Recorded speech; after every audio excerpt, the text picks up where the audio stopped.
నమస్కారం ఘంటారావానికి స్వాగతం. ముందుగా ప్రధానాంశాలు. నేడు భారత వ్యోమగామి శుభాంశు శుక్లా రోదసి యాత్ర.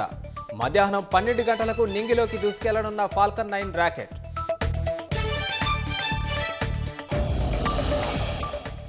రైతు సంక్షేమం కోసం ఎంతవరకైనా కొట్లాడతామన్న సీఎం. బనకచెర్ల కాళేశ్వరంపై అసెంబ్లీలో చర్చకు సిద్ధమా అని బీఆర్ఎస్కు సవాల్. పంచాయతీ ఎన్నికలపై ఇవాళ హైకోర్టు తుది తీర్పు. దాఖలైన 6 పిటిషన్లపై ఇప్పటికే ముగిసిన వాదనలు.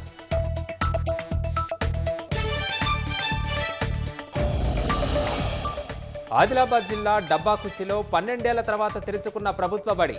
చిరునవ్వులు చిందిస్తూ పాఠశాల బాట పట్టిన విద్యార్థులు.